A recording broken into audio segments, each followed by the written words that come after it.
Hey everyone. So this video is to install the Stage 1 pump on the 3R series tractors. Now, a lot of this content will be applicable if you end up in the future getting the 4 series, or getting this pump for the 4 series, I should say, because it's going to be the same pump. It's just going to, and it's going to have the same displacement, but it will be, there'll be parts and other things that are applicable to the 4 series within the kit. Now, when we talk about 4 series, let me take a bit of a sidebar here. 4 series, this pump is going to work on all the modern 4 series tractors. When it comes to the 4X20, then we're going to need some plumbing changes, and that's coming soon. Same thing for the 3X20. This pump will work on that machine, assuming you have the plumbing changes. And again, I'll give those details in a future video. Now, I'm showing you this picture of this pristine, untouched tractor, which is actually this tractor before I got started. And I'm sure everybody does this, but if you haven't thought about it before, when you start wrenching on something, it's always a good idea to either take a video or take photos so that you know, just in case something gets kicked around and you're not exactly sure where it goes, a picture is going to help quite a bit as you try to identify that. And you can't have too many angles, because sometimes you might think, well, that's a really good picture, I should be able to zoom into anything, but you can't see behind the tube and you're not sure exactly which bolt went where. So I wanted to show you this because I am too lazy to put all of my stuff back to this condition so that you understand exactly what we're starting with. But I think this is going to translate pretty well when we go to the actual tractor, which is here. Now, the differences between what you just saw in this pristine photo, and if you need to make reference to that photo, you can go ahead and just move back to the video and pause it. But you'll notice a few things are missing. One, I don't have this support here. This is just a little bit loose intentionally. Haven't put that back on, and these are also not put on. Oh, last thing, this has not been connected. Now, it's really mostly laziness, but also I am actively working on the plumbing changes for the 3X20 and the 4X20. So I've got more work to do here, and it's just going to take too much time to put it all back so that I can undo it. It's simple enough, at least I think it is. Now, as a part of this video to help you out, really what I'm not going to go through the exact change in real time or anything like that. What I'm going to do is I'm going to talk about the tools that you're going to need, and not every tool, right? So, well, I'll say you need 13 millimeter socket and 10 millimeter socket, and probably wrench, just to be on the safe side. But ultimately, you're going to have a lot of those hand tools. What you might not have, let's see if I can find it here, is the 1 1/4 that fits here, which is, oh, you know what? It's probably actually 1 3/8, but 1 1/4 will get it. Or your favorite standard adjustable wrench you can do it with. This is probably what I would go with, since we're just doing this one time. If you upgrade to the Stage 2 sometime in the future, maybe you do it twice, but for the most part, you can get access to that well enough. Now, one thing I'll also call out, this tube is a lot closer to this than it would normally be, because I have this in front of the tube. It should go behind there. So anyway, just pointing that out, because yours won't look exactly like this. And you may see if I actually don't know what I'm going to show here, but if I show it and it seems to be bumping it, it may not bump it if your tube is in the right place. So wrenches that, like I said, I wanted to call that out. The other wrench, let me grab it here. Here they are. So the other wrench that you'll need is actually a 6 millimeter. 6 is here. Pull it up. Come on. One-handed guy here. you'll need one of these, but you're also likely to need something like this with some extensions. And you can buy just this if you want. Again, 6mm.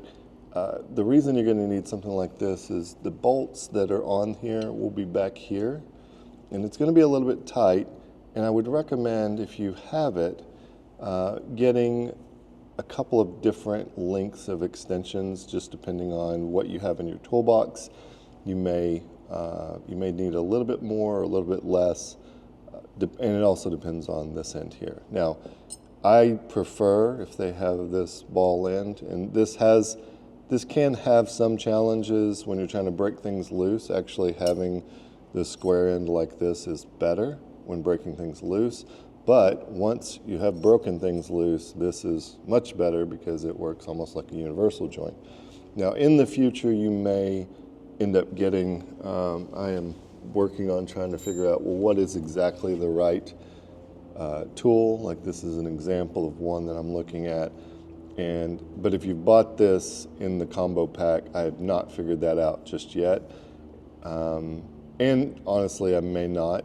It just depends on what feedback I get and how this ultimately works. Now, a stage 2 pump is going to be bigger. There'll be plumbing changes, and most likely we will have some type of tool or a very specific list of tools that you're going to need, or sizes, like you need an extension that is 3.5 inches plus a 1-inch extension, something like that, so that you can actually get to it, because things will get a whole lot more crowded as it gets bigger. This pump, I think as I mentioned before, actually here's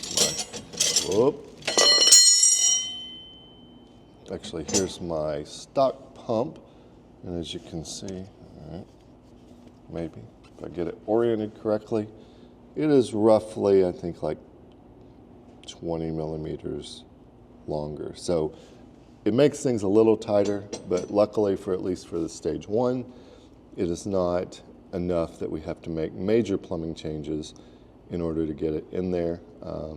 But we will have to remove some of the plumbing so we have the room to do that.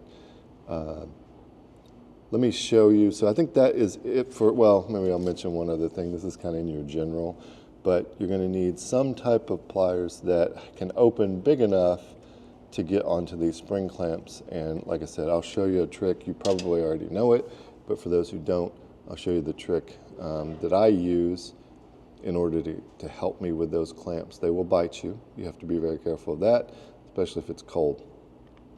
Now, they do make pliers specific for these clamps, and I think they can be very useful. The challenge I have with things like that, typically, I don't actually have a set, but I've seen them, is getting in. If the spring clamp is out here in the open, it's usually no problem. I can use some channel lock type pliers, adjustable pliers. When it's in these tight spots here, they're hard to get in there. So I feel like they do help, but just not as much as I want them to, so I've not purchased any yet. But that said, again, I'll show you the trick here in just a minute. All right, so I think with that, we are ready to get started. And the first thing, other than taking the panel off and the loader off, of course, is we want to open up this front part here, because there is a line, as you can see, that goes in, and it goes to the cooler. And the way we do this, and they've done us a solid on this one. Do I even have to? I don't think you actually have to unhook the headlights. I think it all works fine. I should clean this thing off. But, oh, well, not only do you have to take one side panel off, you have to take both sides off. And here's why. You need to be able to unhook this guy here, and it just, you can see, you just pull this down and pull it out. Come on. Pull that out.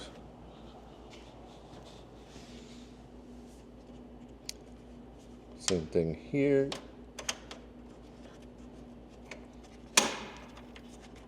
And then what you're going to look for is right here. You'll see when I pull this up, hopefully I can do it with one-handed, but you see how that little latch there is. When you come up, come on. You can see there's a little hook there. So we can hook this on, and what that does is it keeps this front cap here up and out of the way so that we can get access to things, right? So this is the thing. Now we have everything prepped so we can start turning wrenches. Now, as far as order of operations, it really doesn't matter as long as you get to the things that are, outside the in, but there's a lot of different things that we need to take off. So like I said, you can go left to right, up, down, whatever you want to do. I usually will start here just by taking this off. Now, when you take this off, you are going to lose a decent amount of fluid that is within your cooler here. I say it's a decent amount of fluid. It's probably, a cup of fluid, but a cup of fluid on your floor is going to spread out and make a big mess. It's not just a few drops. So go ahead and put a pan underneath here to catch that fluid. Now, this is going to be a 15/16 and this is a 7/8. You should put a 7/8 on here before you start turning it. Could be pretty tight, and what will happen if you're not careful is you could twist this line, and that is not going to make the rest of your day very fun. So we'll take this off and, kind of maybe just going left to right. We have these bolts down here, they're 13 millimeter, and as I mentioned, this is a little backwards. This hose holder, what do we call it, is on the front. So when you take that bolt off, you'll flip that up, and then you'll have access to the front side of this double line holder here. Go ahead and pull that off and set it to the side. You can loosen this. This is a 15/16 as well. And the reason we want to loosen this is you want to take this line off and get it out of the way. Right in here, these two lines, so this is coming from the cooler. Actually, it's going from the steering to the cooler, but this line here and this steering pressure line, this is the one actually going to the steering, they're both kind of in here between the starter and the pump. We want to get those out of the way. I don't know if you could do it with them in there, but it's better just to go ahead and take them completely off. So this is a 15/16. You can use your 1 1/4 or adjustable wrench, I think, on this. Or it's really like 1 3/16, but not everybody has a 1 3/16 in their set. Even the sets they sell may not have that. But go ahead and take this one. You may not have to worry so much because the way it's made, it's less likely to twist, but it's always good. It's always a good idea to hold this if you have something that can do that. There is going to be a clamp here that you don't see. You can leave that on or take it off before you do these. Doesn't really matter.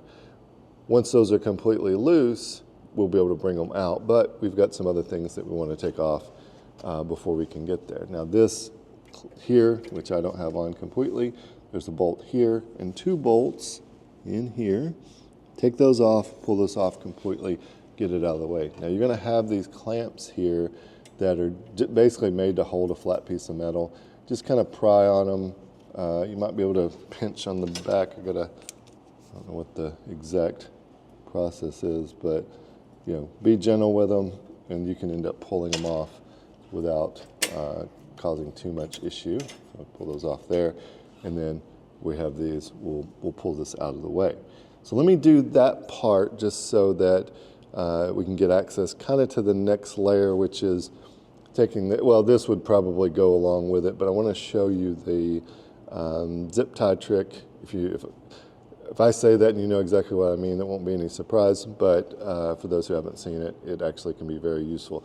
This one less so, but on the one behind it there, it really helps a lot using it on that one.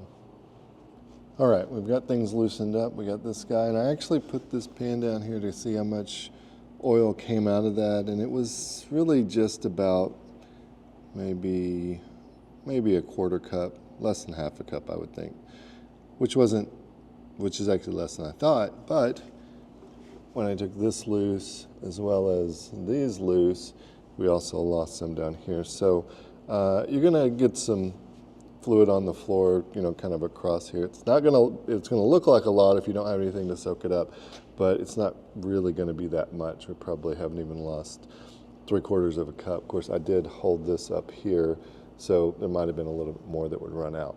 Now, one other thing I do want to mention is, just so you don't get these mixed up, go ahead and mark. So I've marked mine with a paint pen here. I did that previously, but I forgot. Let's see, yeah, I got my mark here. Go ahead and mark it just in case, because these are really close together.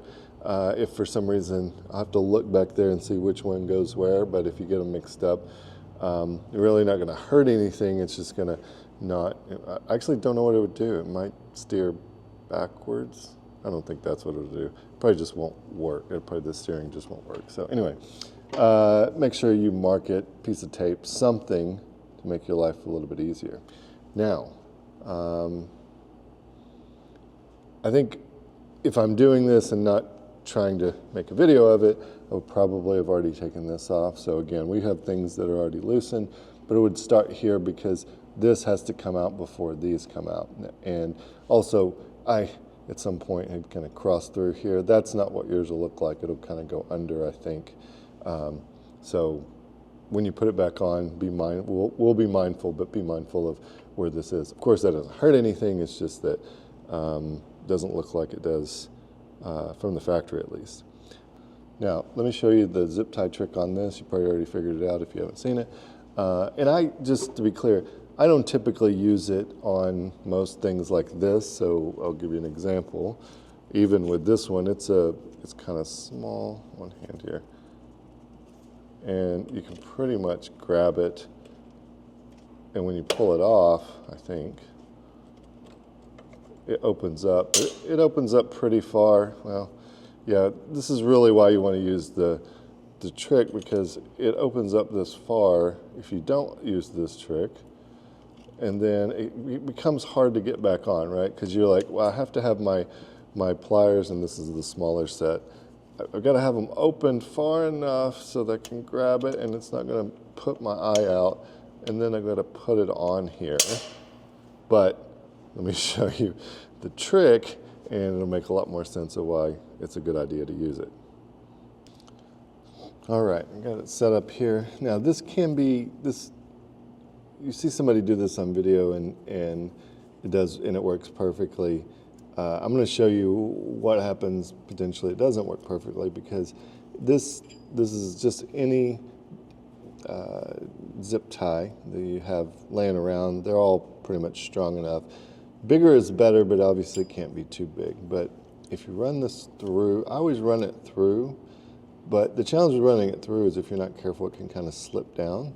So you can just run it behind it, but then it also has its own challenges of potentially, kind of slipping through. So either way, it works for you. This is much easier still than just trying to do it with pliers and hang on to it. At the worst, it's going to, it's basically going to hold it for you, or at minimum, not worse. But also the beauty of this is you can kind of do this and you can do it in steps, whereas if you're trying to do this with just a set of pliers or whatever, you often have to try to do it all in one bite. Now, as you can see here, it's wanting to kind of go through there, so I'm just going to kind of hold it up here. Now, you also don't really have this challenge if it's already kind of mostly compressed, because you can kind of get it in the right place in one time. But since I already did this, I'll do it from the beginning. Go here, do it in maybe about 3 bites. Ooh, these things are not my favorite. But the reason, in case you're wondering, the reason we use these is because as the temperature changes, come on, then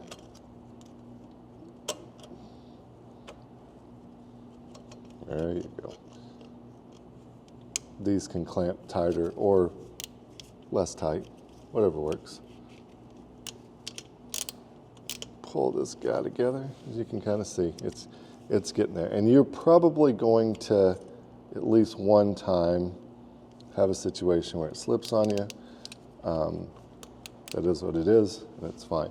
Now, I've got it here, and you can see it's kind of holding it, but because of the stretch in it, it's not holding it completely.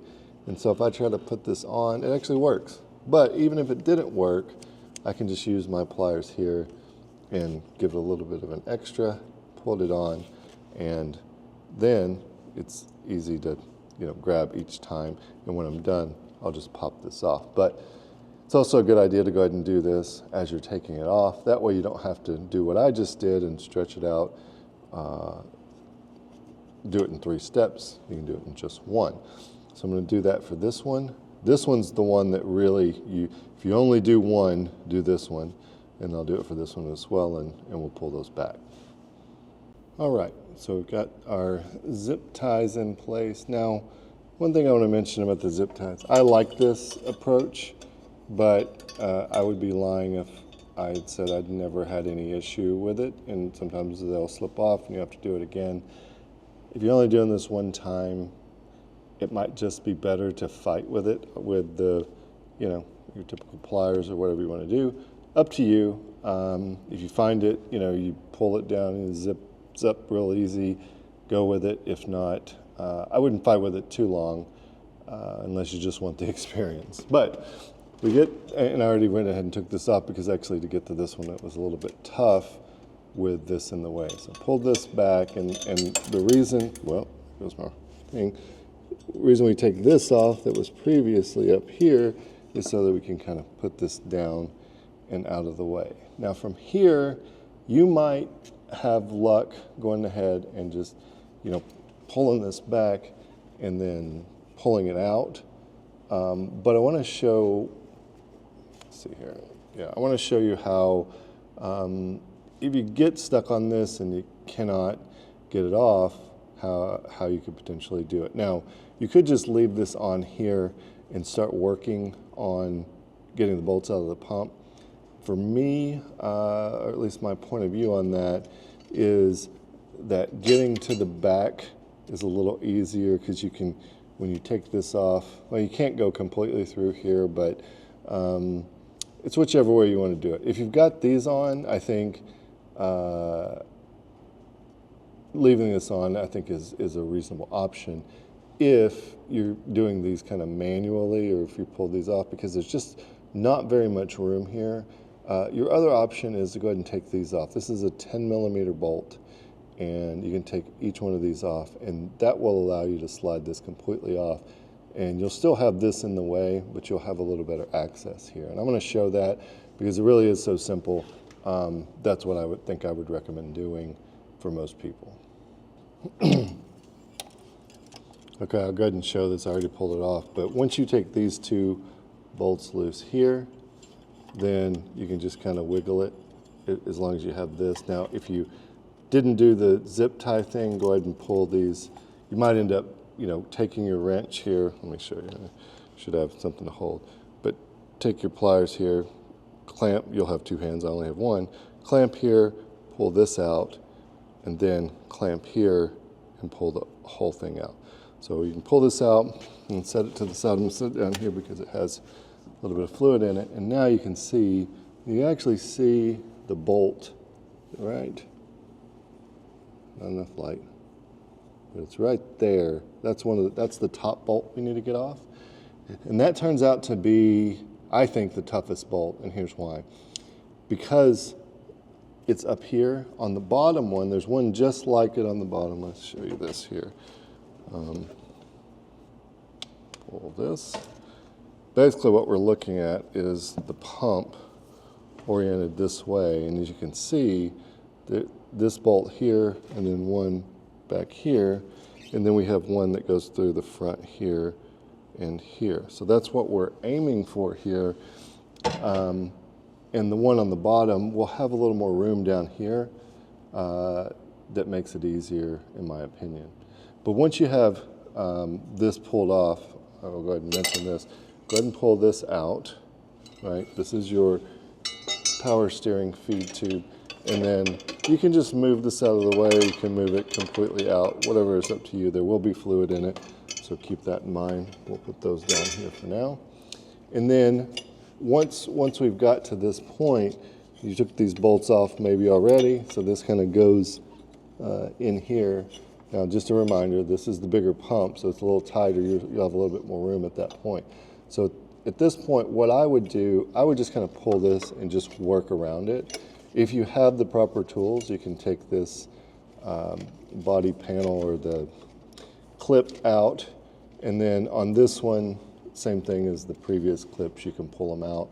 And you can pull this completely out. For me, that's not a big deal. I'll just work around it. Now, one thing I do pull out is this, and I'm not sure if this is, so this is the power to it, but this is basically, I think, the start signal for the solenoid. And whenever you put everything back together and you forget to put this on, you try to start your tractor and it doesn't start, don't panic. You just forgot to put this back in. And there's not even a clip on this. It just pushes in and connects. So pull that out. Like I said, I'll kind of just pull this out and I'll work around it. If you're somebody who wants to get all that out of the way, feel free to do so. All right, so now we've got everything out of the way and such that we can go ahead and start pulling the bolts off. Now for me, I typically will start with the top one because it's the hardest one. Go to the bottom here, and these are pretty straightforward. And like I said, I don't have a magic approach. So like, this, for this particular situation, this is too long, so I can't use this one. And what I've been using is this on an extension, so you can get your hands back here. I don't know if you can see that. It gets in there. Well, I'll set it on, get it in the right spot, and then I'll put my ratchet in. So that's with my, and this is probably a pretty standard size hex bit. I can go ahead and put, if I can find my ratchet. This is my ratchet of choice because once I get it in there connected and break it loose, right? Break it loose, and then make sure the ratchet head is going down. It's not going to bind itself like there, and I can just kind of, it's getting close to binding, but I think it's pretty much out. So then this is I think this is a cooler hose for EGR, but like I said, can't really do it with one hand, but I'll get it. Cannot do it with one hand. I'll get that out of there, make some room, pull it out, and then we'll go to the bottom one. All right, I freed my ratchet. And what I would typically use actually on this one is this longer one because it gives me a little extra room, and we've got the room down here. But because most people won't necessarily have that, I'm gonna go ahead and use the same one. Now, when I add this in here, one thing to call out, that extension has wobble on it, so that does help some. Break this loose. All right, and I just went ahead and put that on, obviously, while I was off camera. But as you can see, this one has a lot more room, and we can get it off quite easily. All right, so we pull this out, and now from here, depending on what wrenches you have, you might just end up going old school on it. That's not the right one. Here's the right one. This is the 6mm, and it won't hurt just to kind of go old school on this one. And once you loosen these up, they come off pretty easily. But this one, I would probably use the ratchet and the bit here on this one because I can. But on that top one, you're not going to have as much room. So as you can see, this kind of protrudes past here. So you may have to go old school on that one, but this one will probably come out. This is where wobble might be a good idea. And if you have your battery connected, don't push too hard on that guy or you'll have a surprise. But I think you can get it from here. I've not ever been one to unhook the battery. That's probably also until recently, until I had kids. I didn't really wear safety glasses until they could start seeing me. I use safety squints quite often, but didn't use safety glasses as much. I know that's a stupid thing. It's just kind of one of those things I grew up not wearing them because we never had them, and got used to it, and it's not a good idea. But anyway, you get the idea here. When this comes out, oh, I actually leave that in, because what you want to do is you want to loosen this up so that it's completely loose here shortly. You can see I can do this with my fingers, but that should be the case pretty much most of the time, but otherwise use your wrench. Okay, once you have them completely loose, just leave them in there. And since I used RTV on this, I'll give it a little love tap here. Just kind of break that bond. And then once you've done that, I get that one out, you can start to wiggle, move this out. Wiggle and move, and then pull.